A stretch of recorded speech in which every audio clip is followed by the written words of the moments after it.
Welcome to Documentary First, an inside look at a filmmaker's first-time journey. I'm your host, Josh Lindsay from the Movie Proposal Podcast. And with us is our first-time filmmaker, Christian Taylor. Hey, Josh. Hi, Christian. How are you? Good. How are you? You're stumbling a little this morning. A little bit.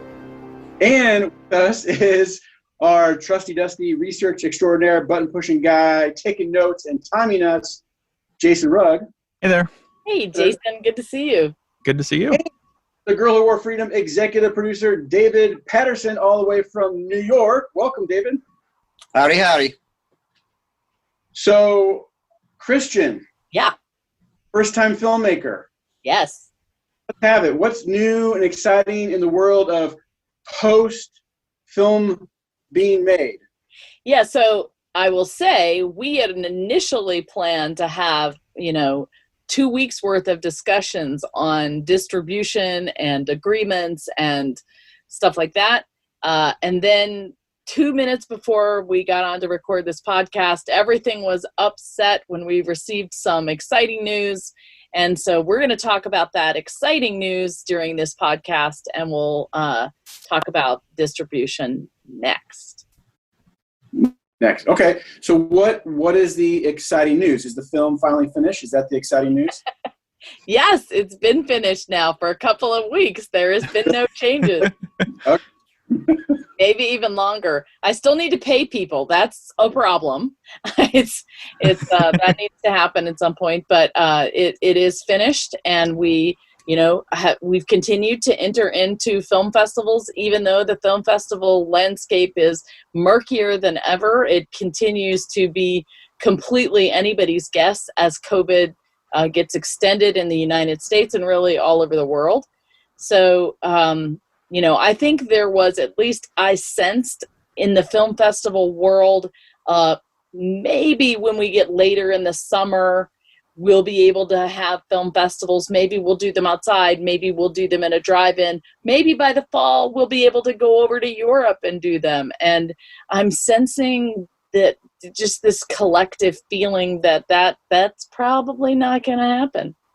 I don't even think Europe, like I was thinking in my mind, we'll get into the Deauville American Film Festival in Normandy in September. And I imagined going over there because they still say they're going to have it.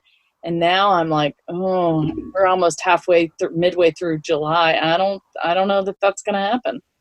Obviously, you don't know the answer to this question, but maybe David can answer this, or speculate, I should say. I mean, in light of COVID and things changing, wouldn't you think it would make sense to kind of bend the rules a little bit when it comes to film festivals and allow people to submit next year, assuming there's actual festivals?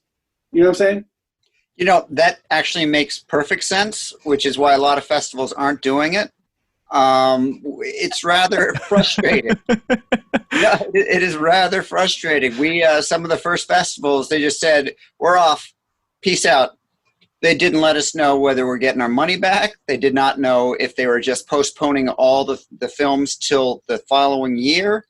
Some have said, we are postponing. We'll get back to you when we decide to do it. I think they're trying to wait out the COVID as well. But for filmmakers, it really puts you in a roller coaster because you had sort of planned. You plan for rejections. You always have to plan for rejections, but you also plan for some acceptances by a certain date. And I'm not holding back anything to say that there were a couple festivals that we did not get into, and they shall remain nameless to the end of time.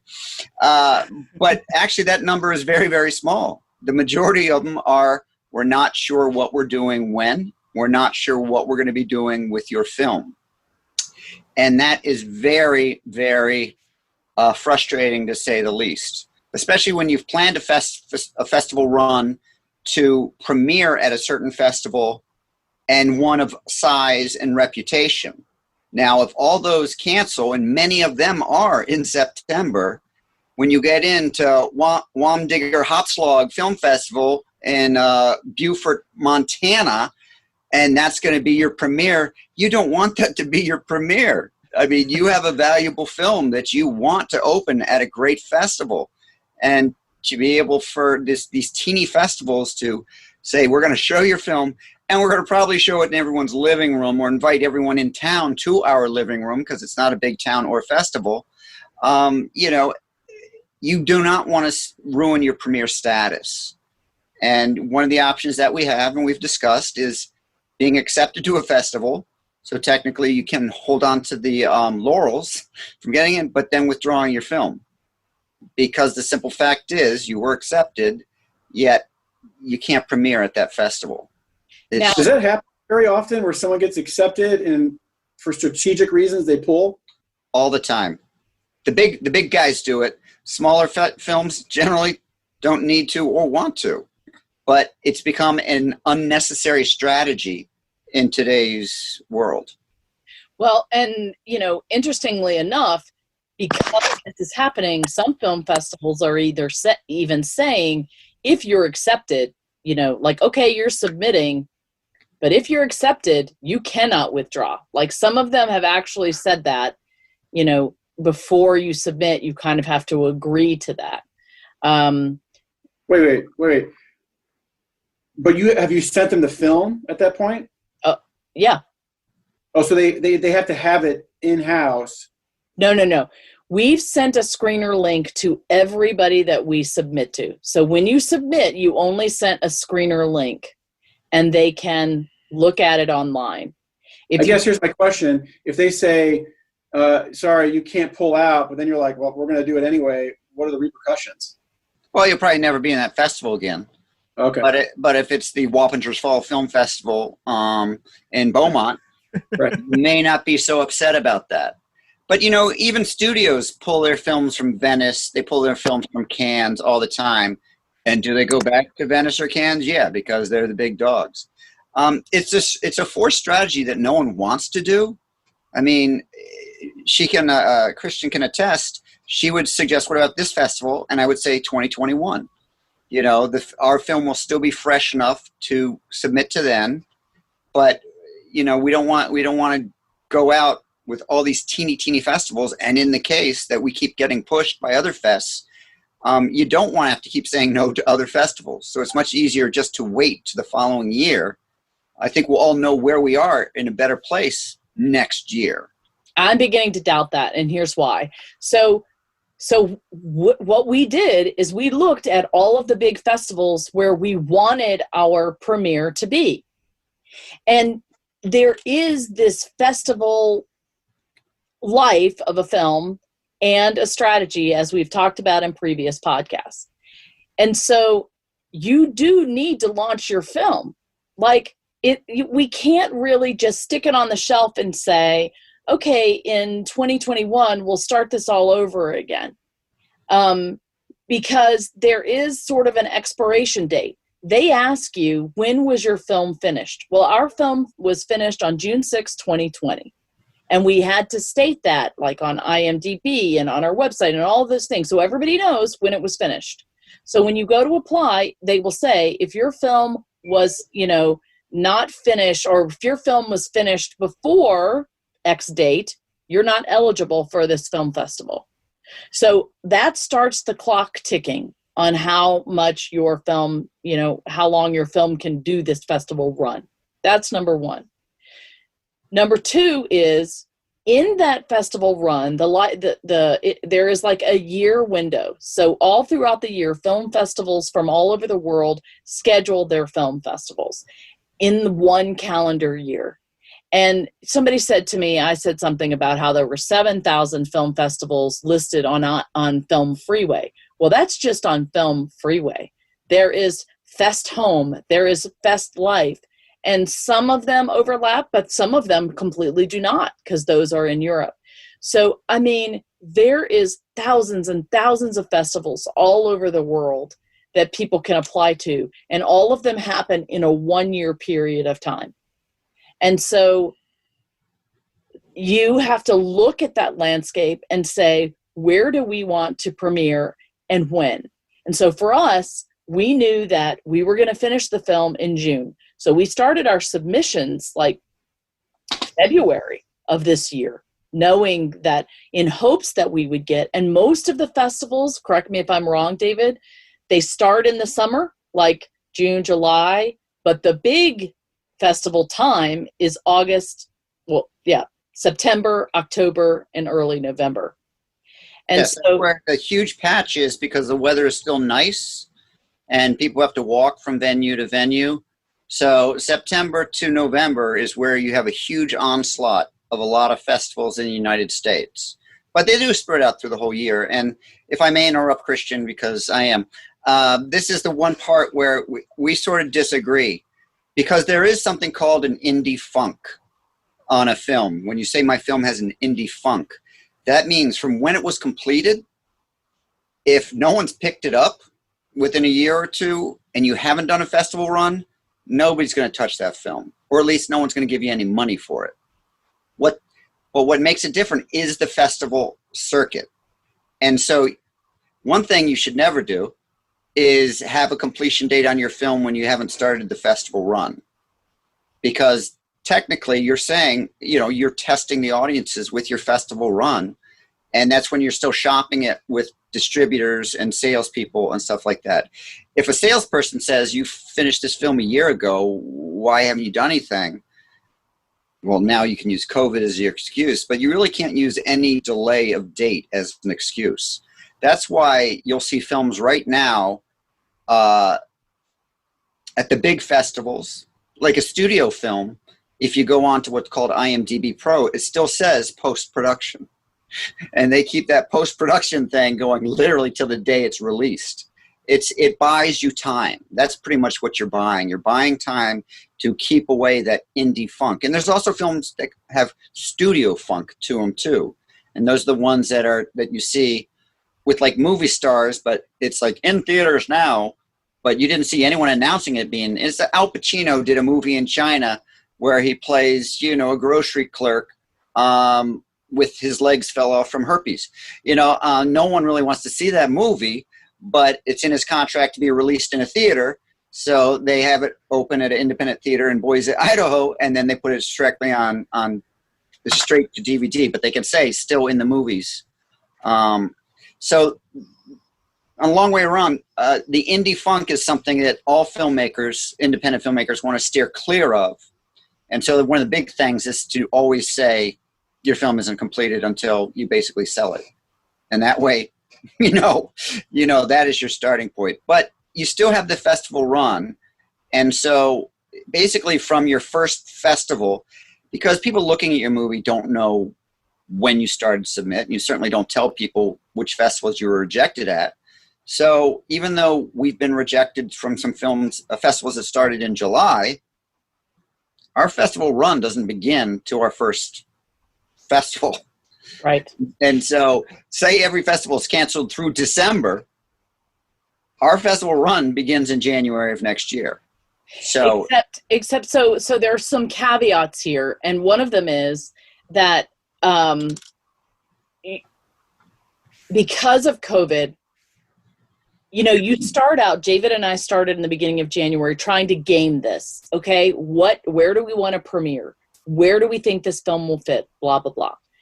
When COVID happened, and we thought the Traverse City Film Festival was going to be our coming out party. We felt like we had a good chance of getting in there. That was in July. That was canceled. We still don't even know if we're going to be considered for next year. Or get our money back. Or get our money back. I'm Scottish, so that's important to me.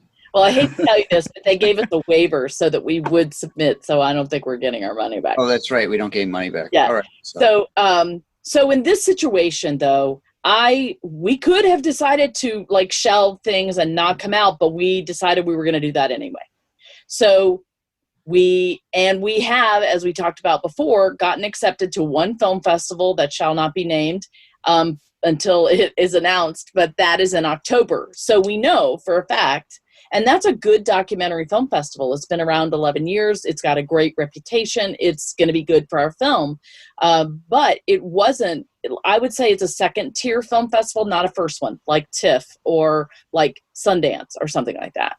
So the question is, we do have some of those bigger film festivals before October. DeVille American Film Festival, for example, would be a great coming out place for us, and we should know about that soon. But the exciting news today that's kind of just really made everything crazy is that I received an email that we were given our first award. And I was like, how can we win an award? I didn't even know that we were in a film festival. So I've done a little bit of research about this, and we were an official selection in a film festival, and we won the Best Documentary Award. Woohoo! So that's super exciting. And it did make me very happy, particularly because there were some lesser awards, like the best of the, central area was documentary was an award, but we won the one up from that, which is for the fest sort of all over. But what was so confusing to me is we were not supposed to hear back from this film festival until July 25th, and the film festival wasn't until September 10th. So I was like, what is happening? And then I go and I check their website, and they've redesigned completely how their festival goes. And everything is different than what we expected. So David and I are sitting here going, what do we do with this? This really messes with everything we've talked about. So what do we do, David? Well, the rules keep changing. And again, this is a smaller festival, so they've decided to just change their rules. And as opposed to accepting films for one festival, they've now broken up into 4 quadrants, so 4 different seasons. And as far as I can see, and I've already complained about this off camera, but I might as well start again. It just seems to be kind of a money drive, because now, basically, as opposed to all films submitting for a year, you now can have 4 times as many films submit. And pretty much they've already said that they're not going to be a live festival because of COVID. So what do you really have to put out other than, a link to see movies, as opposed to, hiring staff, getting the theaters ready, promotion, everything like that. There's something highly questionable about that. And I'm troubled that festivals can say, hey, we lose money every year, but we don't have to during a pandemic because we can just take as many applications as possible and then charge people for it, and then just have Norm go down to his basement and open up his computer and show it to millions of people from his computer. It's can they do that? Absolutely. Is it cool? No, not cool. Is it fair? I don't think so. Well, and it really messes with things, because if they're not going to have a live event, there are plenty of other festivals, bigger festivals, that say, if you have screened online before our festival, you're disqualified. Yep, exactly. So what do we do? Even on a closed link, to somebody, so you say it's a closed link, people are still paying for it. They still qualify it as it has access. And there's no guarantee that access can't be abridged or shared with others. So it's really, no, if you're online, you can be disqualified from our festival. And it is, once again, the Wild West out there. Some festivals are going completely online. Some are doing hybrids. But again, some of the mid-range to the top festivals, the hybrids are the independent filmmakers who don't have a movie star in their film, or even a documentarian who does not have, a huge budget and huge backing. So that when they say hybrid, basically, I call it star effing films, where they have stars or attachments, and when it comes down to documentaries, of course they're going to show Ken Burns' latest documentary to a live audience, but Christian Taylor's might be actually put to the side online. And so I don't think there's a fair democratic element to hybrid film festivals. Yeah, so there you have it. Good news, bad news. And I'm not quite sure what to do with all that, although I would say first-time filmmakers really do need to understand the whole film festival thing, and having somebody on your team who's been through it with many films before is super helpful. I would be lost if it wasn't for David. So I think my big takeaway from, that I hope people will take from this podcast is really do think about bringing someone on board who understands the festival world and hope there isn't a pandemic.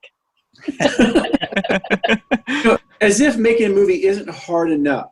Oh, right.